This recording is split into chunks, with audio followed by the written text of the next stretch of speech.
I worked as an accountant for a large cell phone company before this. It was toxic environment.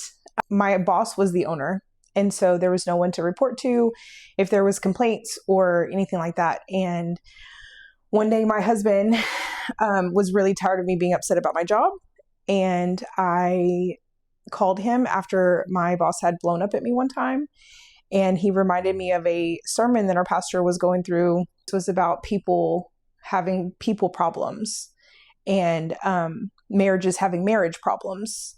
And he said, right now you have a people problem, and this is going to become a marriage problem if you don't walk out right now. And I was not at a place where I could trust my husband. I was not at a place where I could trust God with my money. I was a very new believer within a year of believing in God. And so it just was very hard to hear that from him, knowing our financial situation, knowing that we had a small kid at home. I was the breadwinner in our family, and not having any leads or anything to go on to go to work tomorrow or even next week. He said, I don't care. This is going to become a marriage problem. I walked into my boss's office and said, I have to go.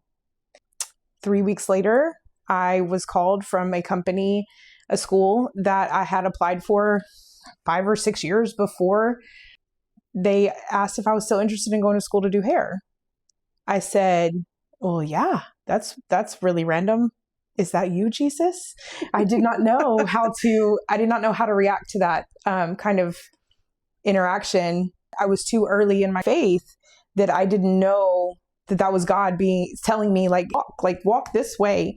A month after that, I was in the school, and I had lots of support from friends and family to watch my kid while I was at school. And it took me a year, and there were some bumps along the way, but he guided every single step and provided every single one of our needs during that time.